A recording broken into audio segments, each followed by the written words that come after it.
Are you tired of searching through movie titles? Tired of reading plots and summaries? Just want to know if the movie is worth watching? We're here to help. Join us as we give you the rundown on popular and not-so-popular films so you can decide to either watch or not watch. Welcome to the recap flashback. It is implied from sound that a woman is being beaten and executed, whom is later identified as Mary Elnor, accused of witchcraft in 1845 in Banfield, Massachusetts. The woman is hanged from a tree and ultimately set on fire. Before she dies, however, her spirit is bound to the body of a doll. Many years later, disgraced journalist Jerry Fenn works a job reporting on all things strange and unusual. His latest assignment takes him to Boston, where the purported strange activity is revealed to be a teenage prank. As he's preparing to leave, he discovers the doll and purposely crushes it, accidentally freeing Mary's spirit. Jerry later gets into an accident as he's driving away after seeing a young girl, Alice Paget, run across the road.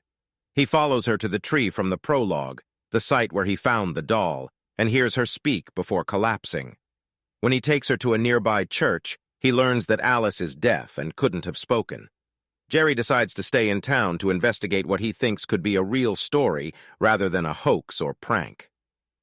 The following day, Alice stuns the community by speaking, proclaiming that she has been cured by the Virgin Mary. This launches a media furor that is further propelled by other seemingly miraculous healings. During the healings, a statue of the Virgin Mary near the chancel of the church cries tears of blood. The Catholic Church sends Monsignor Delgard to investigate the claims, assisted by Bishop Giles. Jerry befriends Alice, learning that while she has been speaking to an entity named Mary, the girl has only assumed that Mary was the Virgin Mary. Beginning to suspect that something sinister is occurring due to visions of Mary as a horrific entity, Jerry finds a partner in Father William Hagen, Alice's maternal uncle, who was healed by Alice, but also suspects the healing's true nature. Father Hagen discovers a book detailing Mary Elnor, a witch who performed miracles for Satan. But before he has the chance to warn anybody, he is attacked by Mary, and his body is found hanging in the church. Bishop Giles convinces Jerry to keep the apparent suicide of Hagen quiet, as it will tarnish the divine occurrences. His death is declared an accident. Jerry befriends Natalie Gates, the town's physician, and reveals that he was found fabricating stories, which is why he now reports hoax stories, hoping this event will relaunch his career. The pair eventually comes across the information Father Hagen discovered, revealing Mary sold her soul to Satan in order to gain power. Satan would allow her and her descendants, one of whom is revealed to be Alice, to perform miracles, prompting people to pledge themselves to her, and in turn, Satan. Mary tries to kill Jerry, but Monsignor Delgard drives her away with prayer and his crucifix. Jerry and Delgard are shocked to learn that Bishop Giles was aware of the history in Banfield involving Elnor, but thought that it was not connected to the miracles that were recently occurring. He warns Jerry that any attempt to share his views on the situation will fall on deaf ears due to Jerry's tarnished reputation.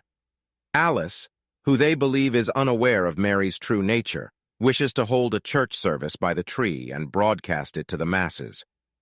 Delgard warns that those pledging themselves to Mary Elnor would make her stronger and condemn their soul to hell. Delgard, along with Jerry and Natalie, tries to perform a ritual in the church to stop this, but Mary appears and crushes him with a burning cross. Once the service begins, Alice urges everyone to pledge themselves to Mary Elnor 3 times. Jerry manages to stop the crowd from fully pledging by claiming that the miracles were just more of his hoaxes, that they were all a result of the placebo effect. Natalie communicates with Alice using sign language, urging her to stop the service. Mary speaks to Alice, entreating her to continue it or never speak again. Realizing Mary's true nature, Alice confirms that the miracles were not of God. The tree suddenly bursts into flames, causing all the attendants to flee in panic as an angry Mary emerges from it. She incinerates Bishop Giles before trying to kill Jerry, but Alice sacrifices herself to save his life. This in turn causes Mary to disappear, as Alice was her link to the living world. Struck by her sacrifice, Jerry begs God to save Alice's life. She comes back to life, but is once again deaf. All the people whom Alice cured soon return to their prior state, and the film concludes with a warning from biblical verse Matthew 7:15. Thank you for watching. We hope you enjoyed this recap. What movie would you like to see next? Let us know in the comments. Share, like, and subscribe, and click the bell icon so you can be notified whenever we post a new video. Again, thank you for watching the Recap Flashback.